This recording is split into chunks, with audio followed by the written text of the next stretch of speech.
This time we have a cost function that is an exponential function because the variable is up in the exponent. We'll start by filling in the chart. I've got it from 0 to 30 for the quantity. So when Q is 0, the cost will be 57 times 0.56 raised to get the value for Q. Copy that down. And then the cost for Q plus 1 is still 57 times 0.56 raised to but now if Q is 0, I want to take that and add 1, but because that addition has to happen up in the exponent, make sure you put parentheses around it. Get the value for Q, add 1, close the exponent, and then I need one more parenthesis to match what's around the 0.56. Copy that down. Then the marginal cost will be, get the cost for Q plus 1, subtract, get the cost for Q. And copy that down. Okay, so one thing to notice here is that all of the marginals are negative. Let's go ahead and fill in the chart. And again, I've highlighted from 10 to 15 just so I can try to keep things in order.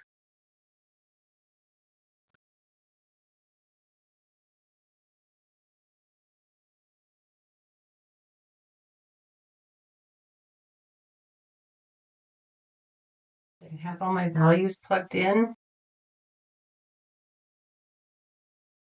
The function and the marginal on the same graph in Excel. So I need Q, hold down the control key, get cost, hold down the control key, get the marginal cost, insert scatter plot, and I see the cost function, the blue function, is a decreasing exponential, and the marginal cost is an increasing exponential as one has been flipped across the x-axis.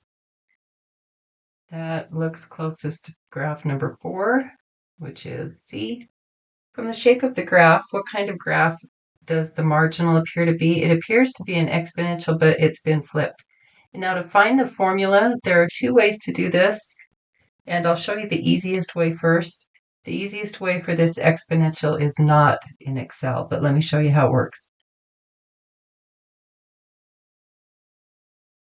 Okay, the marginal cost is defined as cost for the next item, which is why they use Q plus 1 for the definition. And it's the cost at Q plus 1, the cost for one more unit, subtract the cost at Q. So cost of Q plus 1 is 57 times 0.56 raised to the Q plus 1. Take away, cost of Q is 57 times 0.56 to the Q. Now that is actually able to be simplified mathematically, but it's a little bit difficult to do. And WebWork doesn't care, so you can enter your answer just like that. This is the easiest way to get the value of the marginal function for these exponentials.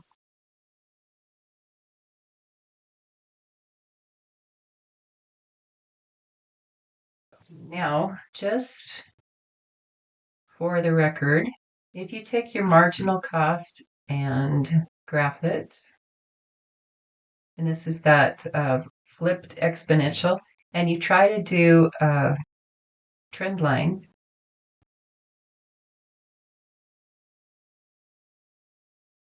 so you don't even have the option to do exponentials, and that's because Excel cannot do an exponential function if the values are negative. And you see every single one of these marginal costs is negative because the cost for the next unit is always less than the cost for the previous unit. This is an efficient production system where you're getting cheaper per item as you go.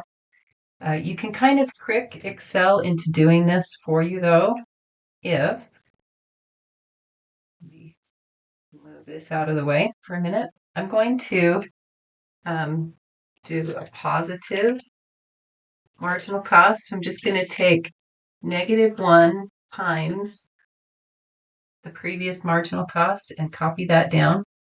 And now that it's positive, I can take Q and graph it against the positive marginal cost.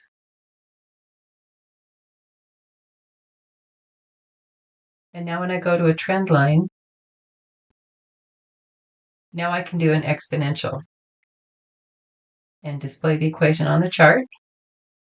And the next thing to recognize is that this doesn't look anything at all like my other example. And that's because every exponential function that Excel does a trend line for is going to be done based on E.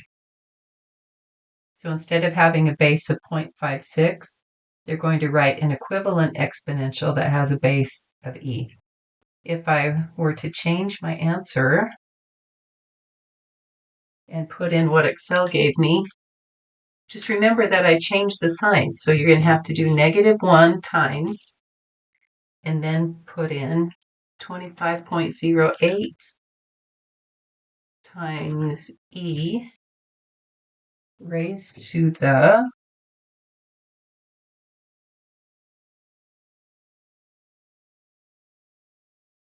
-0.58 Q.